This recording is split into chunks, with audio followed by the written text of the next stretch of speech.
সুপ্রিয় দর্শক, আসসালামু আলাইকুম। আপনাদের সবাইকে স্বাগত জানাচ্ছি। এখনকার আলোচনা আপনাদের সঙ্গে আছি আমি সিরাজুল ইসলাম। দর্শক, সুইজারল্যান্ডের জেনেভা শহরে ইরান এবং আমেরিকার মধ্যে আলোচনা হলো। আলোচনা থেকে ইরানের প্রতিনিধি দল দেশে ফিরে এসেছে। তবে এর ভেতরে আলোচক দলের প্রধান বাকের কলিবাফ এবং পররাষ্ট্রমন্ত্রী আব্বাস আরাকচি ওমানে গেছেন। বাকের কলিবাফ পরিষ্কার করে বলেছেন, হরমুজ প্রণালী ইরানের নিয়ন্ত্রণেই থাকবে এবং কখনো যুদ্ধের আগের অবস্থায় ফিরে যাবে না। অথচ মার্কিন প্রেসিডেন্ট ডোনাল্ড ট্রাম্প এখনও মাঝে মাঝেই বলে যাচ্ছেন হরমুজ প্রণালী পুরোপুরি খুলে যাবে এবং সেখানে কোনো টোল থাকবে না। যদি টোল আরোপ করে তাহলে আমেরিকা করবে। আসলে এখানে কোনো সংকট সৃষ্টির আশঙ্কা আছে কিনা? আমেরিকার সাথে ইরানের সুইজারল্যান্ডের জেনেভায় যে আলোচনা হয়েছে তারপরে ইরানের উপর থেকে নিষেধাজ্ঞা প্রত্যাহার করে নিয়েছে। এখন ইরান মুক্তভাবে তেল বিক্রি করতে পারছে। তাহলে তেলের দাম আসলে কতটা কমবে সারা বিশ্বে? বাংলাদেশ কিভাবে এখান থেকে লাভবান হতে পারে? একই সঙ্গে আর একটা বিষয় আছে, সেটি হচ্ছে যে ইরানের প্রেসিডেন্ট পেজেশকিয়ান আজ পাকিস্তানে যাচ্ছেন এবং তিনি মূলত কেন যাচ্ছেন পাকিস্তানে? এরপরে সবচেয়ে বড় প্রশ্ন হয়ে দেখা দিয়েছে ইরান এবং আমেরিকার মধ্যে যে সমঝোতা হলো সে অনুযায়ী চুক্তির ব্যাপারে আলোচনা চলছে। নানা পদক্ষেপ দিচ্ছে দুই পক্ষ। ইসরায়েলের প্রধানমন্ত্রী নেতানিয়াহু কিন্তু একেবারে কর্নার্ড হয়ে গেছেন, সাইড হয়ে গেছেন। তাহলে কি এই যুদ্ধ থেকে সবচেয়ে বড় ক্ষতির শিকার নেতানিয়াহুই হলেন? এমন প্রশ্ন কিন্তু আছে। সুপ্রিয় দর্শক, এই বিষয়গুলো নিয়ে এখন বিস্তারিত আলোচনা করব। আশা করি আপনারা শেষ পর্যন্ত সঙ্গে থাকবেন। আর ভিডিও ভালো লাগলে লাইক, কমেন্ট, শেয়ার করবেন এবং চ্যানেলটি সাবস্ক্রাইব করে সাথেই থাকবেন। দর্শক, চলুন বিস্তারিত আলোচনা করি। গতকাল সুইজারল্যান্ডের জেনেভা শহরে ইরান এবং আমেরিকার মধ্যে আলোচনা শেষ হয়েছে। আলোচনা শেষের পরে ইরানি প্রতিনিধি দল তেহরানে ফিরে এসেছেন।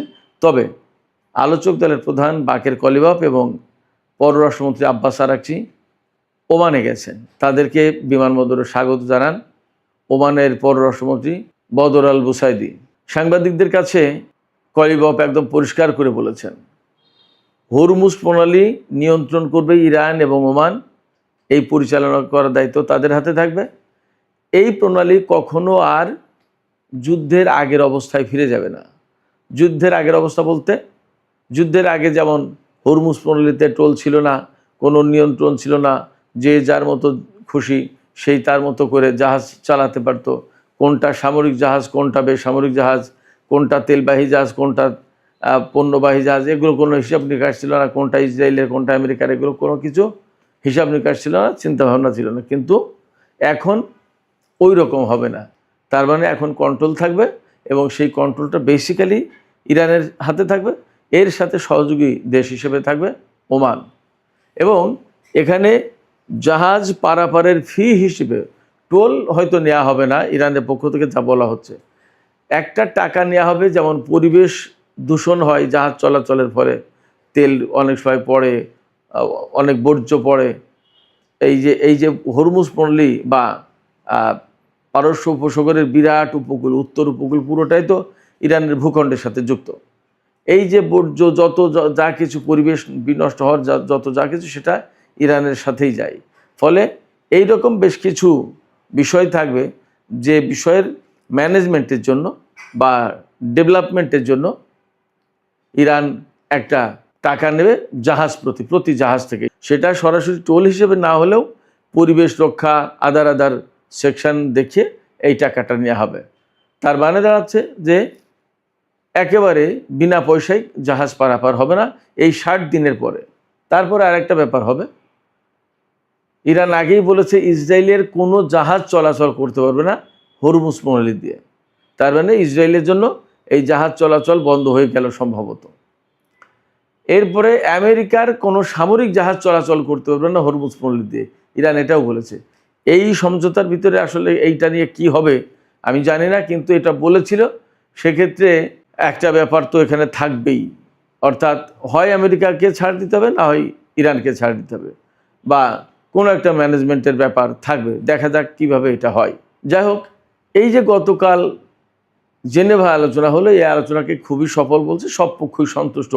আমরা যা দেখছি, জেডি ভ্যান্স মার্কিন ভাইস প্রেসিডেন্ট তিনিও সন্তুষ্ট বলছেন, পাকিস্তানও সন্তুষ্ট, কাতারও সন্তুষ্ট, ইরানও মোটামুটি বলছে যে ভালো আলোচনা হয়েছে, আলোচনায় ভালো অগ্রগতি হয়েছে এবং বেশ কয়েকটা চুক্তিও হয়েছে যাতে এই প্রক্রিয়াটা সহজ হয়।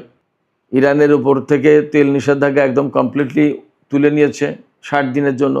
তারপরে যাতে ইরান সহজে তেল বিক্রি করতে পারে তার জন্য একটা প্রয়োজনীয় ডকুমেন্ট দিয়েছে আমেরিকা, যাতে কেউ কোনো ডিস্টার্ব না করে। এরপরে ইরানের $12 বিলিয়ন ছাড়ের ব্যাপারে একদম চুক্তি হয়েছে। সেই 24 বিলিয়ন ডলার আটকে আছে, তার ভিতরে $12 বিলিয়ন পাবে এখন, আর কিছুদিনের ভিতরে হয়তো বাকি $12 বিলিয়ন। তো এই $12 বিলিয়ন ইরান পেয়েছে, মানে চুক্তি হয়েছে, খুব শীঘ্রই হয়তো 2-1 দিনের ভিতরে পেয়ে যাবে, অথবা পেয়ে গেছে। কাতারের ব্যাংকে হয়তো দিয়েছে, ইরান টাকা নিয়ে নেবে, ব্যাংকিং চ্যানেলে ঢুকতে পারবে এখন ইরান। সেক্ষেত্রে বেশ কিছু সুবিধা পাবে। এখানে সবচেয়ে বড় যে প্রশ্ন, ইরানের তেল বিক্রির উপর থেকে আমেরিকা তার নিষেধাজ্ঞা প্রত্যাহার করে নিয়েছে। এই ঘটনাটাকে সাম্প্রতিক ইতিহাসে সবচেয়ে বড় ঘটনা বলা হচ্ছে, কারণ বহু বছর ধরে ইরানের উপর নিষেধাজ্ঞা রয়েছে এবং ইরান বিকল্প পথে বিভিন্নভাবে কম দামে ব্ল্যাক মার্কেটে নানান কায়দায় তার তেল সে বিক্রি করে গেছে।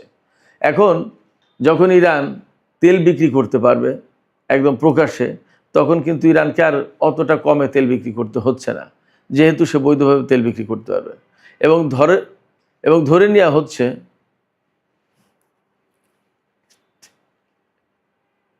এই বৈধভাবে তেল বিক্রি করার কথা চীন থেকে শুরু করে সবার কাছে, তার মানে বাড়তি দামে। যদিও তেলের দাম কমে আসবে, ইরানের উপর থেকে নিষেধাজ্ঞা প্রত্যাহার করার পরে আন্তর্জাতিক গণমাধ্যম থেকে জানা যাচ্ছে যে 1 থেকে 3% দাম কমে গেছে।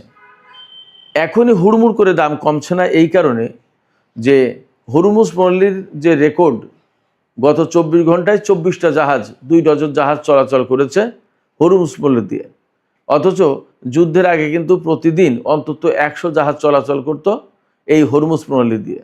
তার মানে প্রতি ঘন্টায় 4টা বা তার বেশি জাহাজ চলাচল করত। সেই জায়গায় গত 24 ঘন্টায় প্রতি ঘন্টায় 1টা করে জাহাজ চলাচল করেছে, কোথায় 4টার বেশি আর কোথায় 1টা, 3টার বেশি কম। তো এই জাহাজের ভেতর তো সব তেলের জাহাজ না হয়তোবা। এর মানে দাঁড়াচ্ছে যে হরমুজ প্রণালী খুলেছে, কিন্তু একদম স্বাভাবিক গতি ফিরিয়ে আনতে অনেকটা সময় লেগে যাবে, কারণ সেখানে ইরানের পক্ষ থেকে মাইন বসানো হয়েছিল। বেশ ঝুঁকিপূর্ণ এখনও রুটগুলো। এছাড়া একদম ওখানে তো অনেকগুলো দ্বীপ, সেক্ষেত্রে হুটহাট করে যেমনি সেমনি চলে যেতে পারছে না, রুট মেনটেন করে যেতে হয়। ইরান যে রুট দিয়েছে সেই রুটেই জাহাজ চলাচল করতে হচ্ছে, তার বাইরে যাওয়া যাচ্ছে না। সেক্ষেত্রে জাহাজ চলাচল ধীরগতির। আবার যদি ইরান ম্যানেজমেন্টের জন্য টাকা নেয় প্রত্যেকটা জাহাজ থেকে, তাহলে এটার ব্যাপারে একটা সিস্টেমেটিক ওয়ে থাকবে। এই সিস্টেম ফলো করে যখন হরমুজ পল্লী পার করতে হবে, তখন আগের মতো জাহাজ আসলে কখনোই আর অত বেশি চলাচল করতে পারবে না। এটাই মোটামুটি বাস্তবতা বলে মনে হচ্ছে। সেক্ষেত্রে ইরানের সাথে আমেরিকার এই চুক্তি হয়ে গেলেও, ইরানের উপর থেকে তেল নিষেধাজ্ঞা প্রত্যাহার করে নিলেও আন্তর্জাতিক বাজারে তেলের ফ্লো, তেলের প্রবাহ যে খুব দ্রুত বেড়ে যাবে এতটা ভাবার মনে হয় এখনই সুযোগ আসছে না। সেক্ষেত্রে তেলের দাম আস্তে আস্তে ধীরে ধীরে কমবে, কিন্তু ধীরে ধীরে। এই জায়গায় বাংলাদেশ কিভাবে সুবিধা পেতে পারে? এখানে একটা ব্যাপার হচ্ছে যে আন্তর্জাতিক বাজারে যখন তেলের দাম, জ্বালানির দাম কমবে, তখন বাংলাদেশেও অনেকটাই কমার কথা। কিন্তু মুশকিল অন্য জায়গায়। তেলের দাম কমলো, কিন্তু অর্থনীতিতে যদি একটা মন্দাভাব অবস্থা তৈরি হয়, তাহলে কিন্তু বাংলাদেশের রেমিট্যান্স কমে যাবে। আবার তেলের দাম বাড়লেও সেই সংকট তৈরি হয়। যেমন তেলের দাম বাড়লে দুনিয়ার সব কিছুর দাম বেড়ে যায়। আর যদি যে যুদ্ধ গেল বা যে পরিস্থিতি বিরাজ করছে, এর কারণে যদি কোনো রকমের রিসেশন অর্থাৎ মন্দা অবস্থা তৈরি হয়, তাহলে আমরা যেহেতু জনশক্তি রপ্তানি করি, পোশাক রপ্তানি করি, এর দুটো খাতেই ঝামেলা তৈরি হবে। ঝামেলা তৈরি হবে কীরকম?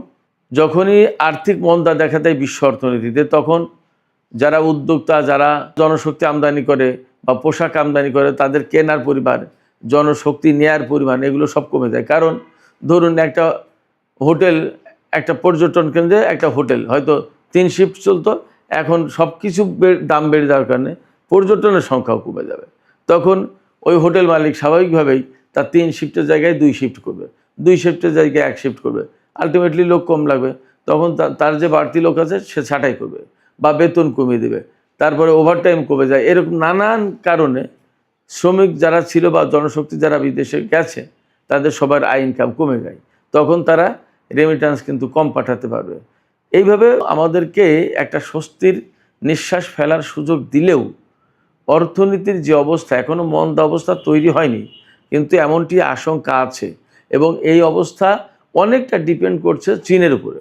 চীন কতটা বেশি মাত্রায় তেল ব্যবহার করবে এবং কতটা বেশি তার ফ্যাক্টরি আদার চালু করবে, তার পশ্চিমা জগতে তার বাজার চাহিদা পূরণ করার জন্য চীনা কতটুকু পণ্য উৎপাদন করবে এবং পশ্চিমা জগৎ কতটুকু গ্রহণ করছে, আবার পশ্চিমাদের পণ্য সারা বিশ্বে কীভাবে সাপ্লাই চেইনে যাচ্ছে, এগুলোর অনেক কিছুর উপর ডিপেন্ড করছে। সেক্ষেত্রে আমার কাছে মনে হচ্ছে সামগ্রিক বিচারে বাংলাদেশ যে খুব বেশি একটা লাভবান হতে পারবে তা না, তবে এই জায়গায় লাভবান হওয়ার পথটা কী এবং কোন উপায়ে আমরা লাভবান হতে পারি, এই জন্য কূটনৈতিক প্রক্রিয়ার পাশাপাশি অর্থনৈতিক বিশেষজ্ঞ যারা আছে তাদেরকে নিয়ে আলোচনা করা দরকার, তাদের পরামর্শ নেওয়া দরকার এবং তাদেরকে প্রয়োজনীয় দায়িত্ব দেওয়া দরকার। এই বিষয়গুলো নিয়ে তারা ভাবুক, চিন্তা করুক, গবেষণা করুক এবং কার্যকর পদক্ষেপ নেওয়ার জন্য সরকারকে পরামর্শ দিক। সেটাই হবে বাংলাদেশের জন্য সুবিধাজনক। যা হোক, সুপ্রিয় দর্শক, এই যে ইরান, আমেরিকা, ইসরায়েল যে যুদ্ধ হলো, এই যুদ্ধের ভেতরে একটা গুরুত্বপূর্ণ পার্ট ছিল, উল্লেখযোগ্য পার্ট ইসরায়েল। এবং বলাই হচ্ছে যুদ্ধের আগে থেকে এই পর্যন্ত সবাই যে এই যুদ্ধে ইসরায়েল মূলত আমেরিকাকে টেনে আনলো বা ইসরায়েল আমেরিকাকে টেনে এনেছে। অনেকে বলছে যে ইসরায়েলের প্রধানমন্ত্রী নেতানিয়াহুর বুদ্ধি, পরামর্শ, উস্কানি এবং চাপে ডোনাল্ড ট্রাম্প এই যুদ্ধে জড়িয়ে গেছে। এখন এই যুদ্ধে জড়িয়ে যাওয়ার পর যখন ইরানের পক্ষ থেকে শক্ত জবাব দেওয়া হয়েছে, তখন কিন্তু সবচেয়ে বেশি ক্ষতিগ্রস্ত হয়েছে সামরিক দিক দিয়ে, অর্থনৈতিক দিক দিয়ে, রাজনৈতিক দিক দিয়ে, কূটনৈতিক দিক দিয়ে, আন্তর্জাতিক অস্ত্রবাজারে আমেরিকা ক্ষতিগ্রস্ত হয়েছে। এই সব দিক দিয়ে আমেরিকা ক্ষতিগ্রস্ত হয়েছে বেশি। এখন যখন আমেরিকার লোকজন বুঝতে পেরেছে যে এই যুদ্ধ মূলত তাদেরকে ক্ষতিগ্রস্ত করে দিচ্ছে, তখন কিন্তু তারা এই যুদ্ধ বন্ধের জন্য উঠে পড়ে লেগেছিল, পাগল হয়ে গিয়েছিল। ডোনাল্ড ট্রাম্পকে আপনারা দেখেছেন যে অনেকটা জোর করে ইরানকে চুক্তি করতে বাধ্য করলো। জোর করে বলতে যে ভাই, আমরা যুদ্ধ চাই না, মাপ চাই, তোমরা চুক্তি করো, একটা চুক্তি করো, এরকম একটা পরিস্থিতি। এই চুক্তির ব্যাপারে কিন্তু ইসরায়েলের পক্ষ থেকে যথেষ্ট নেগেটিভ অবস্থানে ছিল। ইসরায়েল তারা এই চুক্তি চায়নি। তার সবচেয়ে বড় কারণ সেটা হচ্ছে যে এই চুক্তি যদি হয়ে যায় তাহলে ইসরায়েলের রাজনীতিবিদদের যে সিকিউরিটি পলিটিক্স, যেটা মধ্যপ্রাচ্যের নিরাপত্তার ভয় দেখিয়ে যে রাজনীতি, সেই রাজনীতি কিন্তু শেষ হয়ে যায়। কীরকম একটু ব্যাখ্যা করি। ধরুন, নেতানিয়াহু সবসময় বলে যে ইরানের হাতে পরমাণু অস্ত্র আছে বা পরমাণু অস্ত্র বানাতে পারে, তার পরমাণু কর্মসূচি আছে। এটা না ধ্বংস করলে কিন্তু মধ্যপ্রাচ্য অর্থাৎ ইসরায়েলে শান্তি আসবে না। কেমন? মধ্যপ্রাচ্যে অস্থিতিশীল একটা অবস্থা থাকবে, ইসরায়েল নিশ্চিত হতে পারে না। আবার ইরানের হাতে যে ক্ষেপণাস্ত্র আছে, এটাও ইসরায়েলের অস্তিত্বের জন্য হুমকি।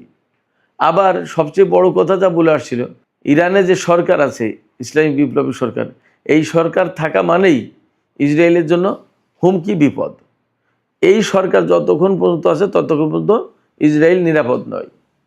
এমনকি আমেরিকার স্বার্থ মধ্যপ্রাচ্যের নিরাপদ নয়, ইউরোপীয়দের স্বার্থ নিরাপদ নয়। এইভাবে নেতানিয়াহু বা ইসরায়েলের নেতারা পশ্চিমাদেরকে বোঝাতো, এমনকি মধ্যপ্রাচ্যের দেশগুলোকেও বুঝিয়েছে ইরান একটা বিরাট বড় হুমকি, ইরান হলো ঝুঁকি। এই সমস্ত বুঝিয়ে যুদ্ধে এনেছিল। কিন্তু যখন ইরানের সাথে চুক্তি করছে আমেরিকা, তখন তো এই যুদ্ধ পরিস্থিতি আর থাকছে না, আর যুদ্ধের প্রশ্ন থাকছে না, বরং শান্তি প্রতিষ্ঠার প্রশ্ন, মধ্যপ্রাচ্য স্থিতিশীল হয়ে যাওয়ার প্রশ্ন। তখন নেতানিয়াহু কাকে বলবে যে ইরান হুমকি? আমেরিকাকে বলবে, সেই আমেরিকা তো ইরানের সাথে চুক্তি করলো, তাহলে আর কাকে বলবে? মধ্যপ্রাচ্যের দেশগুলোকে বলবে, তারা তো ইরানের সাথে বন্ধুত্ব সৃষ্টি করছে, তাহলে কাকে বলবে? সেক্ষেত্রে ইসরায়েলের যে রাজনৈতিক নেতারা আছে, বিশেষ করে নেতানিয়াহু, যিনি সবচেয়ে বেশি এই ইরান জুজুর ভয় দেখিয়ে ইরানের হুমকিকে সবার সামনে তুলে ধরে ইরানের বিরুদ্ধে যুদ্ধ করেছে বা ইরানের বিরুদ্ধে সবসময় বারবার কাট অবস্থানে ছিল, এই জায়গা থেকে কিন্তু একটা সংকটে পড়ে গেল নেতানিয়াহু। তিনি কিন্তু আর এভাবে কাউকে বোঝাতে পারবেন না, মানুষ তার এই বক্তব্য আর গ্রহণ করবে না। সেক্ষেত্রে তার রাজনৈতিক ভবিষ্যৎ কী তাহলে ইসরায়েলি জনগণের মধ্যে? বরং ইসরায়েলের জনগণ 92%-এর বেশি, আমি সেদিন একটা ভিডিওতে বলেছিলাম, 92%-এর বেশি মানুষ মনে করে যে ইসরায়েল ব্যর্থ হয়েছে, ইসরায়েল পরাজিত হয়েছে, ইরানিরা জিতেছে। তো যে 92% মানুষ এইটা ভাবে, তারা তো ভোটার ইসরায়েলের, তারা তো নেতানিয়াহুকে ভোট দেবে না। তাহলে কি অবস্থা দাঁড়ায়? তাহলে যা দাঁড়ায় তা হচ্ছে এই, নেতানিয়াহু আগামী নির্বাচনে মনে হয় ক্ষমতা আসতে পারবে না, এবং ক্ষমতায় আসতে গেলে তার বহুত কাঠখড়ি পোড়াতে হবে। আর এই জুজুর ভয় দেখিয়ে তার রাজনীতি করা হয়তো হবে না। সেক্ষেত্রে নেতানিয়াহুর রাজনৈতিক ভবিষ্যৎ যথেষ্ট ক্ষতিগ্রস্ত হলো। এবং এই জায়গা থেকে বলা যায় যে ইরান আমেরিকা ইসরায়েলের ভেতরে যে যুদ্ধ হলো, সেই যুদ্ধে সবচেয়ে বেশি ক্ষতিগ্রস্ত হয়েছেন নেতানিয়াহু। সুপ্রিয় দর্শক, আজকে ইরানের president doctor Masoud Pezeshkian Pakistan সফরে যাচ্ছেন। একদিনের সফরে তিনি পাকিস্তান যাবেন। আমি যখন ভিডিও করছি তখন যাবেন বলছি, হয়তো এই ভিডিও যখন শুনবেন তখন হয়তো তিনি পাকিস্তান পৌঁছে যাবেন। এই সফরের একটা বড় কারণ হচ্ছে ইরানের প্রেসিডেন্ট মাসুদ পেজেশকিয়ান ব্যক্তিগতভাবে পাকিস্তানে উপস্থিত হয়ে পাকিস্তান সরকারকে, জনগণকে ধন্যবাদ দিতে চাই। এই যুদ্ধবিরতি, এই যুদ্ধের অবসান ঘটানোর ক্ষেত্রে পাকিস্তান সরকার এবং জনগণ যে ভূমিকা রেখেছে, তার জন্য তিনি পাকিস্তান সরকার এবং জনগণকে ধন্যবাদ দিতে চান। পাশাপাশি বাণিজ্য সহযোগিতা আরও অনেক বেশি বাড়ানো যায় কিভাবে, তার একটা আলাপ আলোচনা তিনি করবেন। এবং এই সময় তিনি পাকিস্তানের প্রধানমন্ত্রী প্রেসিডেন্ট আসিফ আলী জারদারি, প্রধানমন্ত্রী শাহবাজ শরীফ, এরপরে পররাষ্ট্রমন্ত্রী ইসাক দার, হয়তো সেনাপ্রধান আসিম মুনির, এরপরে সিনেটের চেয়ারম্যান গিলানি, এরপরে পাকিস্তানের জাতীয় সংসদের স্পিকার আয়াজ সাদিক, সবার সাথেই বৈঠক হবে। তো এই বৈঠক এবং এই ইরানের প্রেসিডেন্টের পাকিস্তান সফর, এই সফরটাকে বিশেষ গুরুত্ব দিচ্ছে পাকিস্তান ইরানের পক্ষ থেকেও। এবং এত বেশি নিরাপত্তা ব্যবস্থা নেওয়া হয়েছে রাজধানী ইসলামাবাদে যে অনেক বাস টার্মিনাল, বাস চলাচল অনেক কিছু বন্ধ করে দেওয়া আছে। এমনকি ইসলামাবাদ হাইকোর্ট আজকে বন্ধ, অনেক অফিস আদালত, বহু কিছু বন্ধ তার নিরাপত্তার জন্য এবং এই সফর নির্বিঘ্ন করার জন্য। সেক্ষেত্রে আমরা আশা করতেই পারি যে এই সফর থেকে ইরান এবং পাকিস্তানের সম্পর্ক অন্যরকম উচ্চতায় চলে যাবে। সুপ্রিয় দর্শক, এখনকার আলোচনা এখানে শেষ করতে চাই।